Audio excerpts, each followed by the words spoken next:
अथ श्री बृहस्पतिवार व्रत कथा। श्री बृहस्पति व्रत कथा।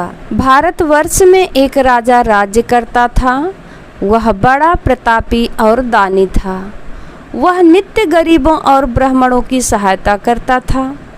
यह बात उसकी रानी को अच्छी नहीं लगती थी। वह ना ही गरीबों को दान देती और ना ही भगवान का पूजन करती थी और राजा को भी दान देने से मना किया करती थी। एक दिन राजा शिकार खेलने वन को गए हुए थे तो रानी महल में अकेली थी। उसी समय बृहस्पति देव साधु के भेष में राजा के महल में भिक्षा मांगने के लिए गए और भिक्षा मांगी।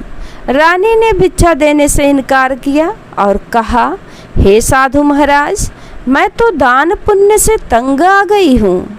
मेरा पति सारा धन लुटाता रहता है। मेरी इच्छा है कि हमारा धन नष्ट हो जाए, फिर ना रहेगा बांस ना बजेगी बांसुरी। साधु ने कहा, देवी तुम तो बड़ी अजीब हो। धन संतान तो सभी चाहते हैं। पुत्र और लक्ष्मी तो पापी के घर भी होने चाहिए।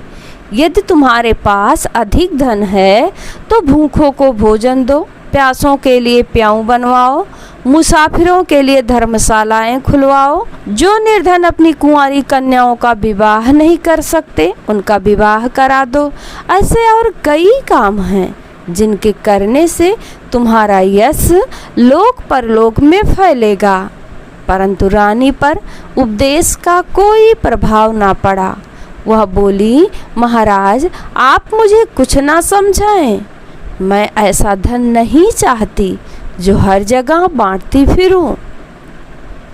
साधु ने उत्तर दिया, यदि तुम्हारी ऐसी इच्छा है तो तथास्तु।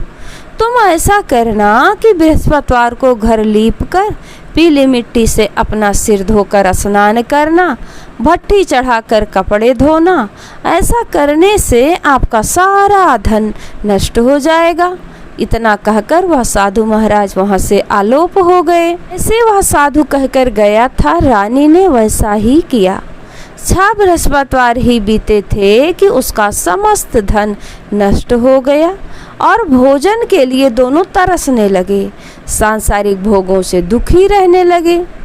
तब वह राजा रानी से कहने लगा कि तुम यहाँ पर रहो, मैं दूसरे देश में जाऊँ, क्योंकि यहाँ पर मुझे सभी मनुष्य जानते हैं, इसलिए कोई कार्य नहीं कर सकता। देश चोरी परदेश भीख बराबर है। ऐसा कहकर राजा परदेश चला गया। वहाँ जंगल को जाता और लकड़ी काट कर लाता और शहर में बेचता।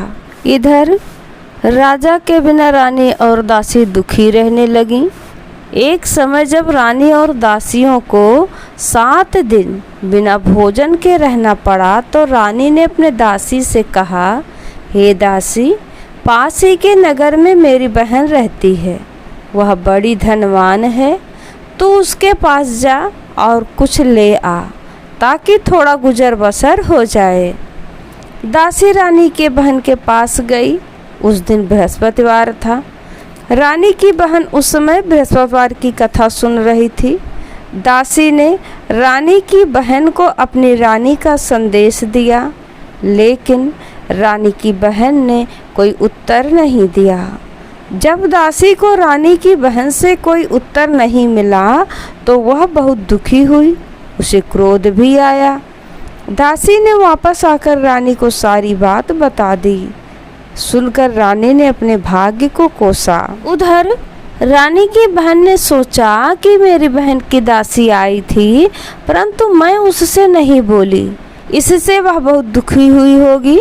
कथा सुनकर और पूजन समाप्त कर वह अपनी बहन के घर गई और कहने लगी, हे बहन, मैं बृहस्पतिवार का व्रत कर रही थी। तुम्हारी दासी गई थी, परंतु जब तक कथा होती है तब तक ना उठते हैं और ना बोलते हैं, इसीलिए मैं नहीं बोली।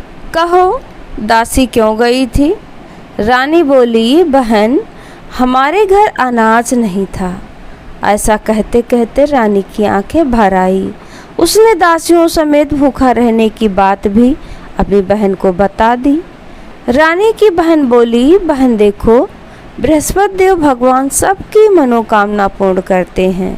देखो, शायद तुम्हारे घर में अनाज रखा हो। यह सुनकर दासी घर के अंदर गई तो वहाँ उसे एक घड़ा अनाज का भरा मिल गया। उसे बड़ी हैरानी हुई क्योंकि उसने एक एक बर्तन देख लिया था। उसने बाहर आकर रानी को बताया। दासी रानी से कहने लगी, हे रानी, जब हमको भोजन नहीं मिलता तो हम व्रत ही तो करते हैं, इसलिए क्यों ना इनसे व्रत और कथा की विधि पूछ ली जाए, हम भी व्रत किया करेंगे। दासी के कहने पर रानी अपने बहन से बृहस्पतिवार व्रत के बारे में पूछा। उसकी बहन ने बताया, बृहस्पतिवार के दिन व्रत में चने की दाल और मुनक्का से विष्णु भगवान का केले की जड़ में पूजन करें तथा दीपक जलाएं, पीला भोजन करें तथा कथा सुने। इससे गुरु भगवान प्रसन्न होते हैं, मनोकामना पूर्ण करते हैं। व्रत और पूजन की विधि बताकर रानी की बहन अपने घर लौट आई। रानी और दासी ने दोनों निश्चय किया कि बृहस्पति देव भगवान का पूजन जरूर करेंगे। 7 रोज बाद जब बृहस्पतिवार आया तो उन्होंने व्रत रखा। घुड़साल में जाकर चना और गुड़ बीन लाई तथा उसकी दाल से केले की जड़ तथा विष्णु भगवान का पूजन किया।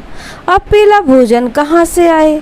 दोनों बड़ी दुखी हुई, परंतु उन्होंने व्रत किया था इसलिए बृहस्पति देव भगवान प्रसन्न थे। एक साधारण व्यक्ति के रूप में वे 2 थालों में सुंदर पीला भोजन लेकर आए और दासी को देकर बोले, हे दासी, यह भोजन तुम्हारे लिए और तुम्हारी रानी के लिए है, इसे तुम दोनों ग्रहण करना। दासी भोजन पाकर बहुत प्रसन्न हुई। उसने रानी को सारी बात बताई। उसके बाद प्रत्येक बृहस्पतिवार को गुरु भगवान का व्रत और पूजन करने लगी। बृहस्पति भगवान की कृपा से उनके पास धन हो गया, परंतु रानी फिर पहले की तरह आलस्य करने लगी। तब दासी बोली, देखो रानी, तुम पहले भी इसी प्रकार आलस्य करती थी। तुम्हें धन के रखने में कष्ट होता था, इस कारण सभी धन नष्ट हो गया। अब गुरु भगवान की कृपा से धन मिला है तो तुम्हें फिर आलस्य होता है। बड़ी मुसीबतों के बाद हमने यह धन पाया है, इसलिए हमें दान पुण्य करना चाहिए। अब तुम भूखे मनुष्यों को भोजन कराओ, प्याऊ लगवाओ और ब्राह्मणों को दान दो। कुआं, तालाब, बावड़ी आदि का निर्माण कराओ। मंदिर, पाठशाला बनवाकर ज्ञान दान दो। कुंवारी कन्याओं का विवाह करवाओ, अर्थात धन को शुभ कार्यों में खर्च करो, जिससे तुम्हारे कुल का यश बढ़े तथा स्वर्ग प्राप्त हो और पितर प्रसन्न हो। दासी की बात मानकर रानी शुभ कर्म करने लगी। उसका यश फैलने लगा। एक दिन रानी और दासी आपस में विचार करने लगी कि ना जाने राजा किस दशा में होंगे। उनकी कोई खोज खबर भी नहीं है। उन्होंने श्रद्धापूर्वक गुरु बृहस्पति भगवान से प्रार्थना की कि राजा जहाँ कहीं भी हो शीघ्र वापस आ जाएं। एक दिन दुखी हो अपनी पुरानी बातों को याद करके वह रोने लगा और उदास हो गया। उसी समय राजा के पास बृहस्पति देव साधु के भेष में आकर बोले, हे लकड़हारे, तुम इस सुनसान जंगल में किस चिंता में बैठे हो, मुझे बतलाओ। यह सुनकर राजा के नेत्रों में जल भर आया। साधु की वंदना कर राजा ने अपनी संपूर्ण कहानी महात्मा को सुना दी। महात्मा दयालु होते हैं। वे राजा से बोले, हे राजा, तुम्हारी पत्नी ने बृहस्पति देव के प्रति अपराध किया था, जिसके कारण तुम्हारी यह दशा हुई। अब तुम चिंता मत करो, भगवान तुम्हें पहले से अधिक धन देंगे। देखो, तुम्हारी पत्नी ने भी बृहस्पतिवार का व्रत प्रारंभ कर दिया है। अब तुम चिंता को दूर करके मेरे कहने पर चलो तो तुम्हारे सब कष्ट दूर हो जाएंगे और भगवान पहले से भी अधिक संपत्ति देंगे। तुम बृहस्पतिवार के दिन कथा किया करो। 2 पैसे के चने मुनक्के मंगवा कर उनका प्रसाद बनाओ और शुद्ध जल से लोटे में शक्कर मिलाकर अमृत तैयार करो। कथा के पश्चात अपने सारे परिवार और सुनने वाले प्रेमियों में अमृत व प्रसाद बांटकर आप भी ग्रहण किया करो। ऐसा करने से भगवान तुम्हारी सब कामनाएं पूरी करेंगे। साधु के ऐसे वचन सुनकर लकड़हारा बोला, हे प्रभु, मुझे लकड़ी बेचकर इतना पैसा नहीं मिलता जिससे भोजन के उपरांत कुछ बचा सकूं। मैंने रात्रि में अपनी स्त्री को व्याकुल देखा है। मेरे पास कुछ भी नहीं है जिससे उसकी खबर मंगा सकूं। साधु ने कहा, हे लकड़हारे, तुम किसी बात की चिंता मत करो। बृहस्पति के दिन तुम रोजाना की तरह लकड़ियां लेकर शहर जाओ। तुमको रोज से दुगना धन प्राप्त होगा, जिससे तुम भली भांत भोजन कर लोगे तथा बृहस्पति देव की पूजा का सामान भी आ जाएगा। इतना कहकर साधु अंतर ध्यान हो गए। धीरे धीरे समय व्यतीत होने पर फिर वही बृहस्पतिवार का दिन आया। लकड़हारा जंगल से लकड़ी काटकर किसी भी शहर में बेचने गया। उसे उस दिन और दिन से अधिक पैसा मिला। राजा चना गुड़ आदि लाकर गुरुवार का व्रत किया। उस दिन से उसके सभी क्लेश दूर हुए।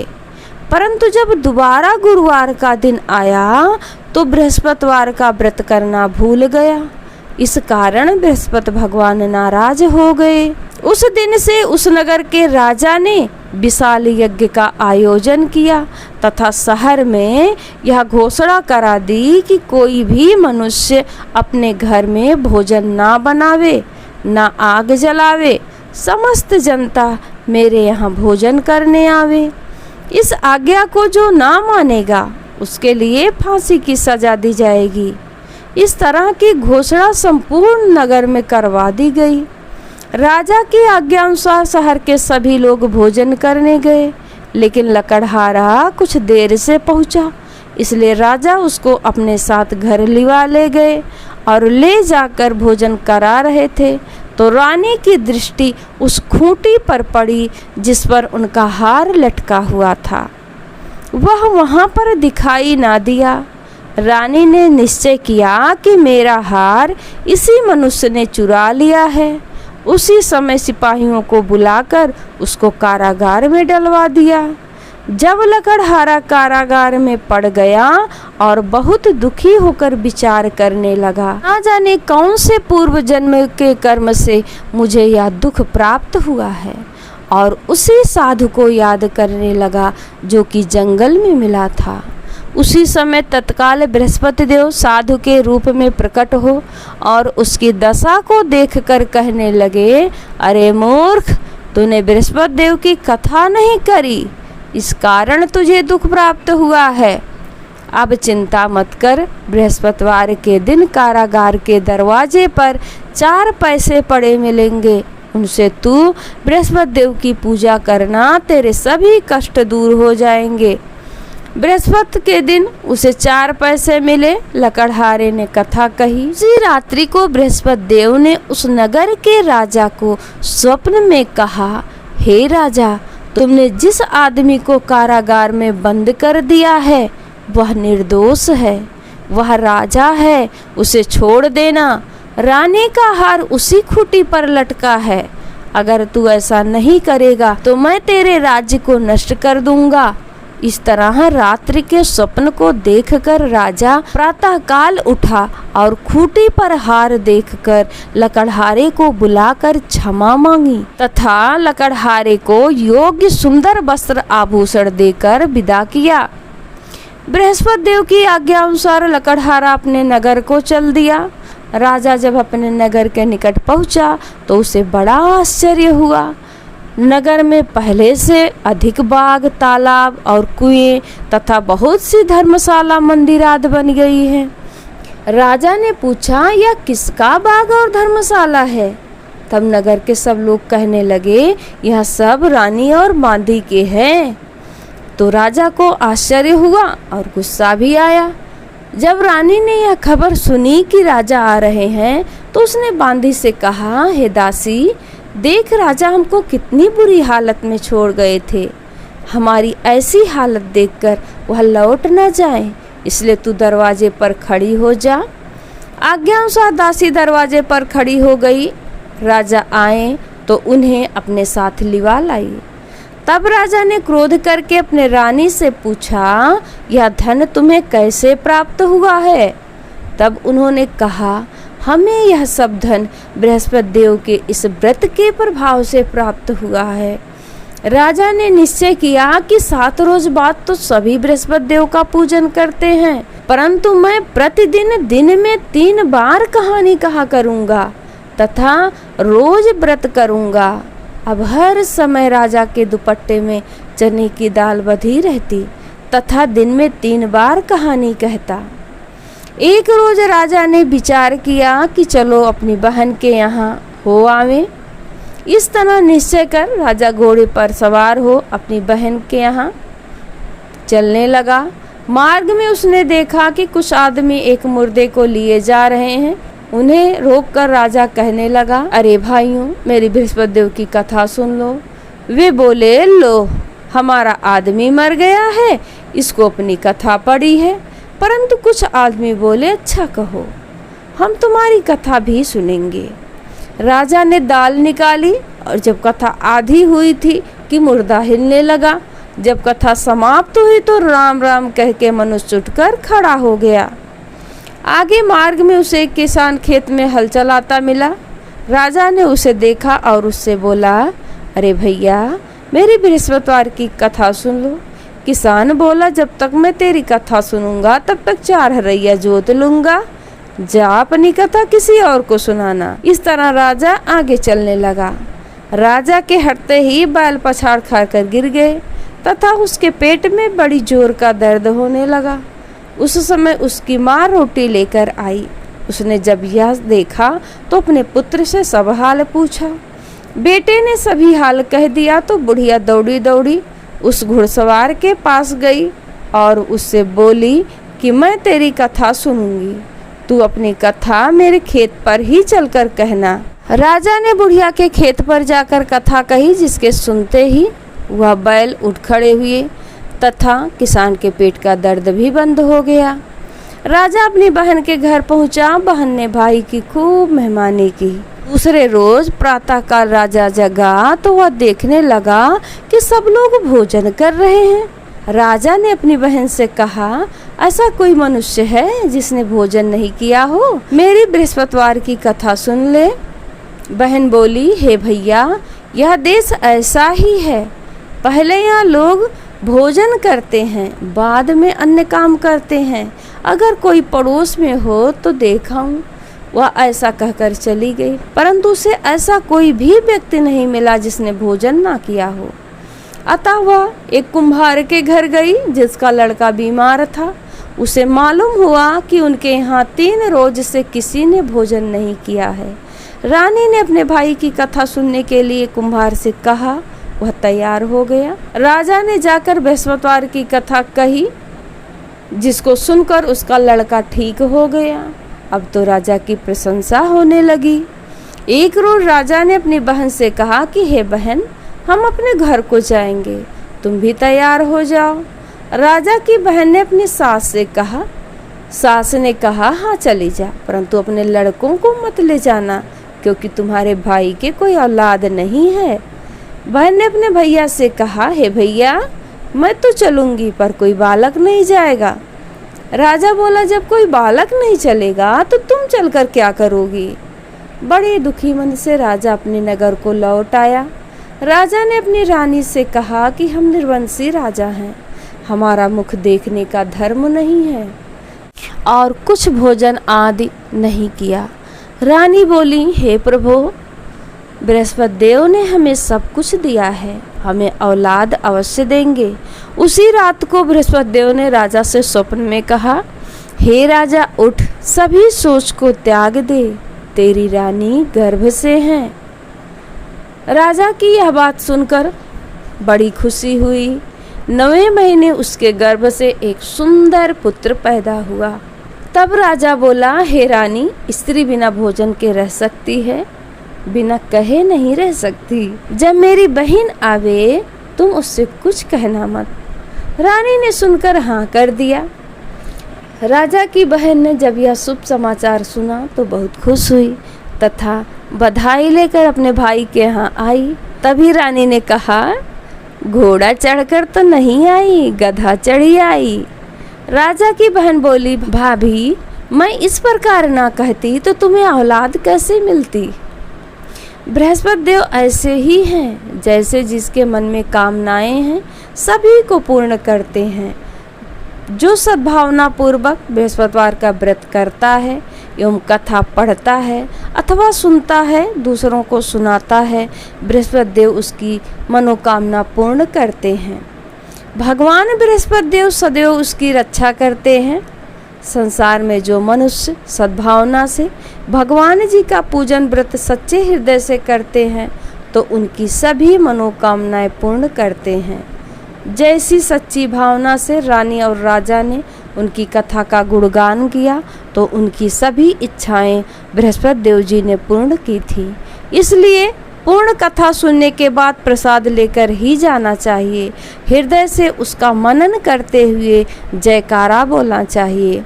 बोलो बृहस्पति देव की जय, बोलो विष्णु भगवान की जय।